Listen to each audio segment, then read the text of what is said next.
The rain had been falling for hours. On a gray Tuesday morning in Chicago, I stood at the kitchen counter, still in my robe, staring at the mug of coffee that had long gone cold. That's when he said it. I think I want a divorce. I froze, my fingers gripping the chipped ceramic. I've already spoken to my lawyer, he continued, unable to meet my eyes. He asked me to have you call him to talk through everything. And then he left for work. Just like that.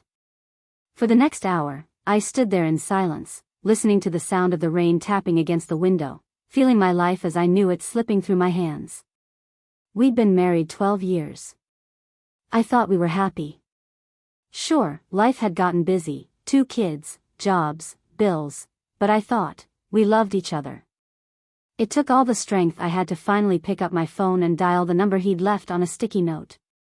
The lawyer's office was in a downtown high-rise with gleaming glass windows that made me feel even smaller than I already did.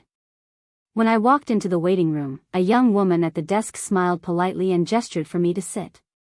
As I waited, I glanced around at the other people in the room, a young man in a suit with hollow eyes, a tearful older woman clutching tissues. Everyone looked so broken. Finally, the door opened and a kind-looking man in his 50s called my name. Mrs. Calhoun? Please, come in. His office was quiet and warm, lined with bookshelves. He motioned for me to sit. I understand you're here to discuss divorce proceedings, he began gently. I opened my mouth, but nothing came out. After a moment, I whispered, I don't even know where to start. He nodded with understanding. Most people don't. He explained the process, papers to sign, assets to divide, custody arrangements. I barely heard him. I kept thinking about our wedding day, our kids' first steps, the nights we stayed up laughing about nothing. And then I blurted it out. Do you ever see people change their minds? The lawyer leaned back, surprised. Then he smiled faintly. Sometimes, he said. But not often. Most people are already gone by the time they walk through my door. I didn't know why, but something about that struck me like lightning. Was I already gone? Was he? I thanked him, took the folder of documents, and walked out. But I didn't go home. Instead, I walked through the rain to a little diner on the corner. The same diner where my husband and I used to sit on Sunday mornings, holding hands across the table. I slid into our old booth and ordered coffee. And then, for the first time in years, I just sat. And thought. About how we'd grown distant.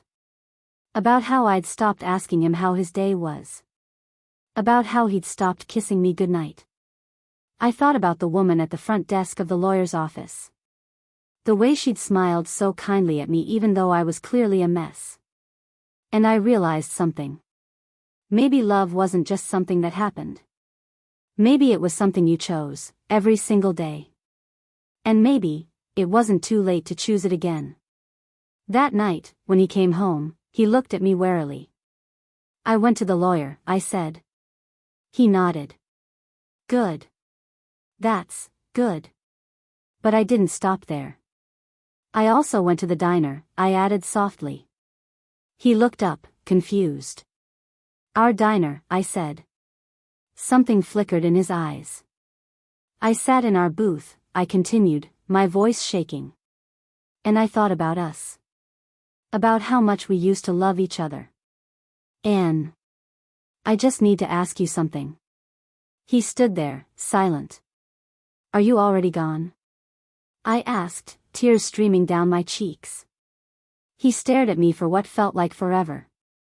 And then, his face crumpled. No, he whispered. God, no. I didn't know how to fix it. I thought you'd already stopped caring. I took a step closer.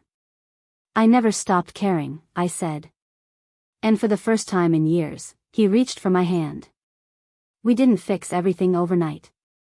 It took months of talking, of therapy, of small acts of kindness, bringing each other coffee in the morning, saying, thank you, choosing to see the best instead of the worst. But little by little, we found our way back. Because love isn't just a feeling.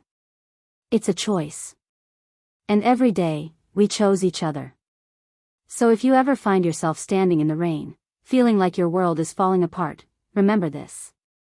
Sometimes, the kindest thing you can do is look someone you love in the eye and say, "I'm still here." Are you? And sometimes, that's all it takes to begin again.